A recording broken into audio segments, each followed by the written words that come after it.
강원도의 열악한 의료 환경을 통계로 살펴보겠습니다. 서울과 강원도 간 의료 인력 격차를 보면요.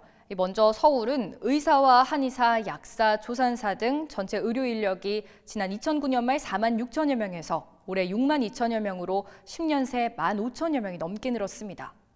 같은 기간 강원도는 어떨까요? 강원도는 4,800여 명에서 6천여 명, 겨우 1,200여 명이 늘었습니다. 이렇게 부족한 인력은 지역 간 의료 불균형 문제로 이어질 수밖에 없는데요. 보건복지부가 최근 전국을 70개 지역으로 나눠서 응급실을 이용한 환자들이 예상치 못하게 사망하는 비율을 비교했습니다. 그 결과 영월권에서 응급실을 이용한 환자가 서울권에서 진료를 받은 환자보다 사망하는 비율이 2배 이상 높은 것으로 나타났습니다. 속초권 등 다른 강원도 지역도 사정은 비슷합니다. 심뇌혈관 질환으로 사망하는 비율과 퇴원 이후 다시 입원하는 비율 역시 강원 영월권과 속초 강릉권은 열악한 수준으로 나타났습니다.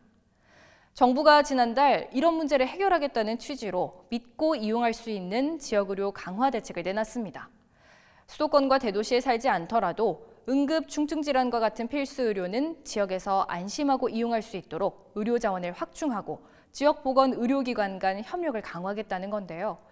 자세히 살펴보면 먼저 내년 하반기부터 지역 중소병원들 중 일정 수준 이상의 규모와 요건을 갖춘 병원을 지역 우수병원으로 지정 관리해 의료 서비스질을 높일 계획입니다. 또 양질의 공공민간 병원이 없는 영월권, 동해권 등 전국 9개 권역의 공공병원을 신축하는데요.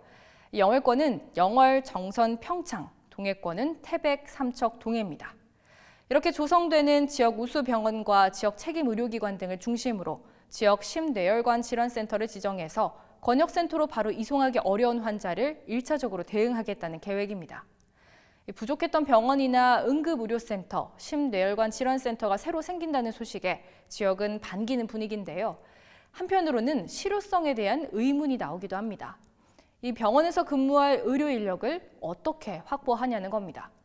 정부가 이런 문제에 대해서는 지역 의료기관의 전공의를 확대 배정하고 국립대병원 등의 예산을 지원해서 의료인력 파견이나 간호인력 지원을 늘려나가겠다고 밝혔습니다. 하지만 아직 계획만 나왔을 뿐 구체적인 지정 기준이나 육성 방안, 인센티브 방안은 용역 등을 거쳐 마련해야 합니다. 지방의료원 기능 보강 예산도 올해 923억 원에서 내년 1,026억 원으로 소폭 오를 뿐입니다. 지역 의료기관의 재정 부담을 덜어주고 의료진이 자발적으로 지역에 있는 병원에서 근무할 수 있도록 하는 유인책이 필요할 텐데요. 강원도는 지난 7월 공공의료 강화를 위해 공공보건의료지원단을 출범했습니다.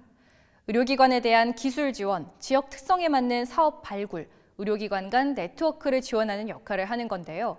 공공보건의료지원단 단장을 맡은 조희숙 강원대학교 의학전문대학원 교수는 정부의 이번 대책이 효과를 거두기 위해선 의료 협력체계 마련과 예산 지원 등을 강조합니다. 관련해서 인터뷰 들어보시겠습니다. 각 의료원에 우수한 의료진을 파견할 수 있도록 국립대병원에 대한 지원이 또 필요하고요. 국립대병원뿐 아니라 민간 사립대학병원, 지역에서의 종합병원 이상의 병원들로 하여금 인력의 파견, 협력, 또 연계에 대한 협업들이 필요할 것으로 생각이 됩니다. 이번 정책이 환자도 의사도 떠나는 강원도의 열악한 의료 환경을 어떻게 바꿀 수 있을지 관심이 모이고 있는데요. 정부의 지역의료 강화 대책이 실효성을 거두기 위해서는 고질적인 지방의료 인력난 해소, 충분한 재원 마련 등에 대한 보다 구체적인 방안이 필요해 보입니다. 헬로티비 뉴스 김선아입니다.